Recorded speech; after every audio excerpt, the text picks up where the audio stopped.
ইলাহা জুড়ে লা ইলাহা লা ইলাহা ইল্লাল্লাহু মুহাম্মাদুর রাসূলুল্লাহ সাল্লাল্লাহু তাআলা আলাইহি ওয়াসাল্লাম।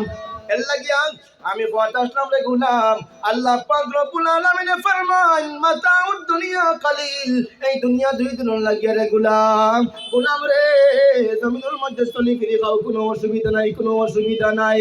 আল্লাহ ফরমান কোরআন শরীফের মধ্যে আয়াত নাযিল ফরমান রে গুলাম, মিনহা খালাকনাকুম ওয়া ফিহা নুঈদুকুম ওয়া মিনহা নুখরিজুকুম তারাতান উখরা। সুবহানাল্লাহ। রব্বুল আলামিন ফরমান রে গুলাম, এই জমিনের মধ্যে তুমি আইছো, তোমারে বানাইছি আমি মাটি দিয়া। যখন তোমার কবরের মধ্যে নিয়ে শুইয়া দেওয়া হইব, যে কোনো মুর্দারে যখন কবরের মধ্যে নিয়ে শুয়াইবাই, কবরের মধ্যে শুয়ানোর পরে তুমি যখন এই মুর্দারে মাটি দিবাই, মুর্দারে মাটি দেওয়ার সময় নবীজির ফরমান যে আমার সুন্নত, তোমরা যখন মাটি দিবাই, মাটি দেওয়ার সময় তোমরা দোয়া পড়িও কোরআন শরীফের আয়াতে কারিমা। এই আয়াতে কারিমা যখন তোমরা পড়বাই, তখন তোমরা কলিজার মধ্যে আল্লাহর খৌফে একটা জাখরা দিব, আর ঢেউ মারবো, আল্লাহর ডরে তোমরা ঢেউ মারবো, তোমরা দিল নরম হয়ে দিব রে গুলাম। দিল কিলা নরম হইব? নবী যে ফরমান বলে আল্লাহ পাক রব্বুল আলামিনের আয়াতে কারিমা একবার শুনো। আল্লাহ ফরমান বলে গুলাম রে মিনহা খালাকনাকুম, ও গুলাম তুমি যে মাটি দিয়া তোর বন্ধু বান্ধব রে, তোর আত্মীয় স্বজন রে, তোর আহলো আয়াল রে, তোর খেসো আকারিব রে মাটি দিতি রে গুলাম, এই মাটি দিয়া তোরে আমি বানাইছি রে। মিনহা খালাকনাকুম, ও গুলাম রে তোরে আমি ও মাটি দি বানাইছি। ওয়া ফিহা নুঈদুকুম, তুই জানিয়া রাখলে গুলাম, আবার একদিন তুই আবার ও মাটির মধ্যে ঘুরিয়া আইবে। এই ঘুরিয়া আইবে, ঘুরিয়া আইবে, ঘুরিয়া আইবে, কোনো নিস্তার নাই, নিস্তার নাই। ওয়ামিনহা নুখরিজুকুম তারাতান উখরা, আবার তোরে আমি ও মাটির থেকে আবার তোরে বার করে উঠাইমু, আবার তোরে উঠাইমু, জিন্দা করমু কবরের মধ্যে। ও গোলাম তুই নে জিনের মধ্যে ঘুরিয়া আইবে, কোন দিন ঘুরিয়া আইবে আল্লাহ কোন নির্দিষ্ট টাইম তোমারে দেন না। গোলাম তুমি আজকে দালি রাখবা, কোনো অসুবিধা নাই, কইতরা বলে খাইলামু আইবার দে 40 বছর বয়স হোক, আবু বাক্কা চলার বেরোর দরকার আছে। গোলাম কোন দিন মারা যাইবা, মারা যাওয়ার কোনো ঠিকানা নাই। রব্বুল আলামিন ফরমায় কালামুল্লাহ শরীফের মধ্যে আয়াত ঘোষণা করেন রে, একটা বার তুমি দিয়ান দেও, কালামুল্লাহ শরীফ পড়লে তোমার দিল জিন্দা হইব রে, দিলের মধ্যে আল্লাহর খৌফ নাজিল হইব, দিলের মধ্যে আল্লাহর ডর পয়দা হইব। রব্বুল আলামিন ফরমায় কুল্লু নাফসিন যায়িকাতুল মাউত, যত জানদার হল জমিনের মাঝে আছেন রে, যত কিছু জানদার বস্তু হল আছে, প্রত্যেকরে মৌতর মজা একদিন লইতে হইব। এমন আছে রে এই জমিনের মধ্যে আমার সিরিয়াল থাকে রে গোলাম, তুমি আইবা, তোমার আগে তোমার বাপ জমিনের মাঝে আইসইন, তোমার বাবার আগে তোমার দাদা আইসইন, দাদার আগে ফর দাদা, ফর দাদার আগে তোমার লাক্ষর দাদা জমিনের মাঝে আইসইন। একবাদি করে একবাদি করে একের পরে এক আইতে রাখছইন, আবার সিরিয়াল থাকে রে গোলাম। কিন্তু মৌলা ফরমান যেদিন তোমারে আমি মৌত ডাক দিমু, যেদিন তোমার কাছে আমার হুকুম জারি করা আমার মালিকুল মউত যেদিন তোমার কাছে পাঠাই দিলাইবু, জানিয়া রাখো রে গোলাম, যত বড় গাড়ি বাড়ি ইন্ডাস্ট্রির মালিক হই যাও না কেন, তুমি তনি গুণী জ্ঞানী হই যাও না কেন, এই দিন তোমার কোনো রেহাই নাই, রেহাই নাই। কারণ তুমি জানিয়া রাখো রে গোলাম, সাদ্দাতের মতো বাদশা যেদিন আসলো, সাদ্দাতের মতো বাদশা যখন তার মা যখন একটা জাহাজে পার হইয়া নদীর মধ্যে আপনার সাগরের মাঝে ফাইরিয়া যাওয়ার সময় মা যখন ফাইরিয়া যাইতো, এই জাহাজের মধ্যে অনেক যাত্রী আসলা, লোড যাত্রী সকল সাওয়ারি আসলা ফারিয়া যাইতরা। ও গোলাম এই জাহাজ হঠাৎ করিয়া লিক হইয়া যখন জাহাজ ডুবি গেছে, ডুবিয়া সব যাত্রী সকল মারা গেছে। মারা যাওয়ার পরে শুধুমাত্র একজন গর্ভবতী মহিলা জিন্দা। ওই গর্ভবতী মহিলা জাহাজের উপর থেকে বাইর হইয়া আপনার জাহাজের উপরে উঠিলা। যখন সমস্ত জাহাজ আপনার মাটির নিচে গেল গিয়া পানির নিচে, সাগরের পানির নিচে, হঠাৎ করিয়া মহিলা দেখলা সাগরের মাঝখানে এখন তক্তা আপনার ঘুরি ফিরি ঘুরে।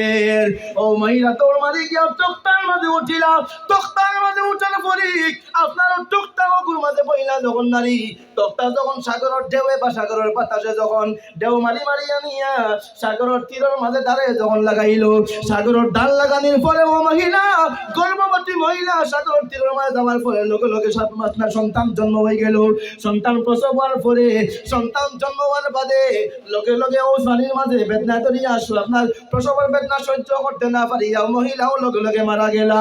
লোকে লোকে মহিলা মারা যাওয়ার পরে ও সাগরের তীরে সাগরের পানিয়ে ডান্ডা মারিয়া নিয়ে আবার তক্তি ওখান সাগরের ফারোর মাদিনা তুলছে। তোলার বাদে আল্লাহ পাক রব্বুল আলামিনে ফেরেশতাও বল দিয়াও আপনার ও ছেলেও করে ফুয়াও করে সন্তানও করে আপনার অনুপাতন করে নিলাইলা। এরপরে একজন মানুষের আশ্রয় লাগাইয়া এই সাদ্দাত নামক যে ব্যক্তি এই সাদ্দাত নামক ব্যক্তি আপনার লালন পালন করা নিলাইলা। লালন পালন করানোর বাদে যখন বড় হইল বড় হওয়ার বাদে ও ছেলেও করে কিতা করলা বলে সব থেকে এই দেশের আরব দেশের সব থেকে বড় ঠিকানা সব থেকে বড় শক্তিমান পাওয়ারমান ব্যক্তি পয়সাওয়ালা ব্যক্তি তারে বানাইলা যারে আল্লাহ পালিলা। আবার আল্লাহর লাগি যুদ্ধের ঘোষণা করলো। মানুষে কয়গা তুই না মারে আল্লাহ মান, তোরে আমি খানি দেই, তোরে আমি পালি, তোরে আমি বাঁচাই, তোরে আমি মারি, আমারে আল্লাহ মান। আল্লাহ কইলা রে ও আমার ফেরেশতা এই করে তো আমি পালিলাম কিন্তু ইকে আমার লাগি গাদ্দারি করে দে। ও আজরাইল জলদি করে যাও আগিয়া তুমি ও সাদ্দাতর জান কবজ করি লইয়াও। ও গোলাম সাদ্দাতর জান কবজ করার বাদে যখন ফেরেশতা বল গেলা জান কবজ করার লাগিয়া যখন আজরাইল গেলা আজরাইল যাওয়ার পরে আজরাইলের কাছে হাতে পাওয়া ধরিয়া আল্লাহর কাছে হাতে পাবে ধরিয়া যখন টাইম নিল টাইম নিয়ে এমন এক ঘর তৈরি করলো লোহা দিয়া এই ঘরের সুই পরিমাণ হের বাকি রাখলো না। কইল বলে এমন কোন হের নাই যে হেরে দিয়া আজরাইল আমার এই ঘরের মধ্যে প্রবেশ করতাম। এমন ঘর তৈরি করলো রে যে ঘরের মধ্যে তার জিন্দগি যাপন করার লাগিয়া যা কিছু সামানের জরুরত যা কিছু প্রয়োজনীয় জিনিসের জরুরত সব কিছু ঘরের মাঝে আপনার তৈরি করে রাখলো। সারা জিন্দগি বাঁচিব এই জায়গার থেকে একের বাদে এক সৃষ্টি হইতে থাকবো খতম হইতো নাই। আল্লাহ কইলা রে সব কিছু বানাইলাম তার মনের ইরাদা যেখানে আছে ওখানে পুরা করিলাম। ও আজরাইল যখন দেখবা সত্তা দে সম্পূর্ণ পুরা করিয়া তার এক পাও ভিতরে রাখি লাইছে আর একবার যখন দেখবা তার পাও বারে রইছে লগে লগে গিয়ে জাপটা মারি তার জানতে লইয়া আইও। যখন সত্তারে সম্পূর্ণ পুরা করিয়া শুধুমাত্র ভিতরে হামাই তো আর মেস্ত এবারের থেকে আমরা সম্পূর্ণ চিত্র মারি লাইতো।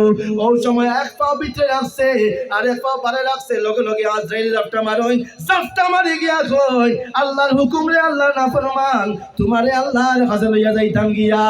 লগে লগে সাদ্দাতের মতো শক্তিমান দেহ আজরাইলের জাপটার সামনে একটা সম্ভব হইছে না।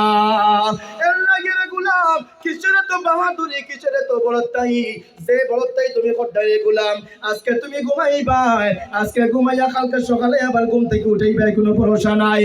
যদি ভরসা থাকতো রে তোমার কি জানা আছে নি তুমি সকালে ঘুম থেকে উঠিবাই করিয়া কোনো ইয়াকিন আছে নি তুমি সকালে ঘুম থেকে উঠিবাই করিয়া কোনো ভরসা আছে নি রে এই ফয়জানের জামাত রওশন মাহফিল থেকে আবার ঘরের মধ্যে যাইবার কোনো ভরসা নাই কোনো ভরসা নাই। তার জ্বলন্ত প্রমাণ তোমার সকল সামনে একবার দেখো। গত কয়েকদিন আগে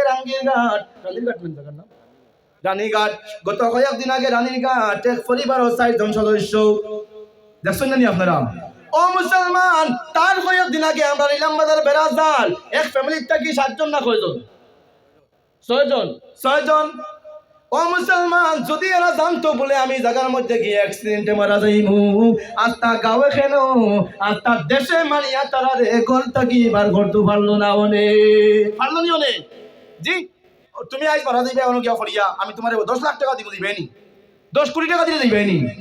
হ্যাঁ জানো লাগি সবার মায়া এর লাগিয়াই জান তুমি যদি জানোর মতো রাখো না এই জানোর কোনো দাম নাই। দুনিয়ায় ভাসিলাম রে ওরে মোরা ভাই সারা জীবন খামাই করি খেওয়ার বাড়া নাই দরিয়ায় ভাসিলাম রে। আর যখন গেলাম গাছর নিচে ছায়া পাইবার আসে ভাইরে যখন গেলাম গাছর নিচে ছায়া পাইবার আসে ডাল ভাঙ্গিয়া রোদর আসে আপন কর্ম দুষে দরিয়ায় ভাসিলাম রে ওরে ভাই সারা জীবন খামাই করি খেমার বাড়া নাই দরিয়ায় ভাসিলাম রে। আর যখন গেলাম নদীর ঘাটে পারইবার আসে বাইরে, যখন গেলাম নদীর তীরে পারইবার আসে। আমি গুনাগাটে দেখিয়া নদীর নৌকা দূরে দূরে বাসে দরিয়ায় বাসিলাম রে। ওরে মোরা ভাই সারা জীবন খামাই করি খেমার বাড়া নাই দরিয়ায় বাসিলাম রে। গতি করে গুলাম সারা জীবন তুমি যদি খামাও, এত বড় বড় বিল্ডিং বানাইয়া আপনার এসি ইন্ডাস্ট্রি, আপনার এসি লাগাইল, আপনার এয়ার কন্ডিশন গাড়ি আপনার যদি তৈরি করে রাখেন, আপনার বিভিন্ন ধরনের দামি থেকে দামি, আপনার সুন্দর থেকে সুন্দর, বালার থেকে বালা যদি আপনার বেড লাগাইয়া ঘরের মাঝে রাখেন, সুন্দর সুন্দর কাপড় কল পরিধান করেন রে গুলাম, জানিয়া রাখো রে যে ঘর তোমার আসল ঘর, যে ঘরের মধ্যে তোমার 50 খেলো কোনো হিসাব নাই, কোনো হিসাব নাই, বেহিসাব সব জিন্দেগি তোমার যে ঘরের মধ্যে গিয়া খাটাইতে লাগে রে, এই ঘরের নাম তার লাগে কবরের জিন্দেগি। এই জিন্দেগির লাগে যদি কোনো কিছু রাখো না, তাহলে সব কিছু বেকার, সব কিছু বেকার। তোমার ভাই আছে, তোমার ফুয়া আছে, তোমার বিবি আছে রে, কালকে কিয়ামতের দিন যখন তুমি একটা নেকির লাগি একটি ভাই, একটা নেকির লাগি যখন একটি ভাই, জানিয়া রাখো রে গুলাম, এক নেকির লাগি যখন তোমার যে বিবি জমিনের মধ্যে, তোমার বিবি, তোমার ওয়াইফ, তোমার বউ যখন বেমার পড়লো, বেমার পড়ার বাদে তোমার শরীর থেকে রক্ত বেশি চাইবা তোমার বউরে ভালো করবার লাগে, খবরের মধ্যে যখন একটা নেকির লাগে একটি ভাই, এই একটা নেকি যদি তোমার বউর কাছে গিয়া তুমি খুঁজো, বলে বউ গো জমিনের মধ্যে তোমার লাগি বড় মায়া আমার আসলো, বড় প্রেম আর মহব্বত তোমার লাগি আসলো রে বিবি, আমার শরীরের চামড়া খুলিয়া বেশিয়া তোমার দোয়াই করার লাগি আমি চেষ্টা করছি রে প্রাণের বিবি রে, আমি একটা নেকির লাগি আটকিছি, আমার একটা নেকি দিয়ে সাহায্য করো। কোনো উপায় থাকতো নাই, ওই দিনও বিবি আর কইব বলে তুমি স্বামী খে, জমিনের মধ্যে আমার কোনো স্বামী বলিয়া আমি পরিচয় পাইছি না, এবং ইখানের মধ্যেও তুমি স্বামী বলিয়া আমি তোমারে চিনি না। কি বলবা? কোনো রাস্তা নাই, কোনো রাস্তা নাই রে। এর লাগি সময় ডাক্তার গোলাম, তোমার সময়ের কাম তুমি সময়ে করো। এই সময়ের কাম যদি তুমি সময়ে করো না, তাহলে তুমি পরে কি অবস্থায় ভাই, অবস্থায় কোনো কুল কিনারা পাইতায় নাই, কোনো কিছু পাইতায় না। কি লাগি আসো? কোন কারণে? এর লাগে রে গুলাম, কবরের মধ্যে কেউ যদি সুখে শান্তিতে থাকতে চাও, তোমার দৌলত 3 ভাগ করো, 3 ভাগ করিয়া 1 ভাগ তুমি দেও আল্লাহ রাস্তার মধ্যে দেও রে গুলাম, আল্লাহ রাস্তার মধ্যে, এমন রাস্তার মধ্যে দেও তুমি মারা যাওয়ার বাদে, তুমি মারা যাওয়ার বাদে এক নাই কিয়ামত পর্যন্ত যে সদকার কারণে তোমার কবরের মধ্যে সওয়াব গিয়া পৌঁছে, ইসালে সওয়াব গিয়া পৌঁছে রে গুলাম, এমন সদকা তুমি জমিনের মধ্যে করিয়া যাও। বর্তমান যুগে এমন সদকা দেওয়ার কোনো জায়গা নাই, একমাত্র প্রাইভেট মাদ্রাসা। এই প্রাইভেট মাদ্রাসা গুলো তুমি আজকে তৈরি করে রাখো না, এই প্রাইভেট মাদ্রাসা যদি আজকে তুমি সাহায্য করো না, জানিয়া রাখো রে গোলাম, কুকুর মেকুরের মতো মৌত হইব, কুত্তার মতো মৌত হইব, বেদিন কুফারের মতো মৌত হইব।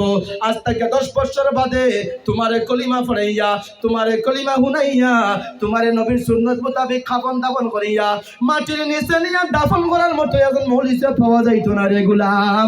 জানিয়া রাখো রে, মা কোন ইজ্জতি, বাপ কোন ইজ্জতি, ভাই কোন ইজ্জতি, বেহেন কোন ইজ্জতি, ফুয়া কোন ইজ্জতি, আপনার ফুলি কোন ইজ্জতি, এই সম্পূর্ণ সম্মানের জায়গা তুমি পাইতাই নাই, এই দিন হস্তাই ভাই। এর লাগি আজ থাকতে তোমার প্রাইভেট মাদ্রাসা গুলোর দিকে তুমি ধ্যান দেও। নারায়ে রিসালাত আলহাজ হযরত মৌলানা সাবির আহমদ চৌধুরী আল আজহারি সাহেব, নারায়ে তাকবীর, নারায়ে রিসালাত। এর লাগিয়া আপনারা জমিনও থাকা অবস্থায় ইলা কবরের মাঝে হুতার বাদে যে জিন্দগি আসল জিন্দগি, ওখানে গিয়া আরামে থাকার লাগিয়া আপনারা ও ব্যবস্থা করিয়া জমিনের মাঝে তুইয়া যায়। আল্লাহ পাক রব্বুল আলামিন আমরারে তৌফিক আতা করতে হো, আল্লাহুম্মা আমিন। আমার মাথার মধ্যে যদি কোনো ভুল বিয়াদ হয়ে থাকে, আল্লাহ আমারে মাফ করতে, আপনারা বকশিতা।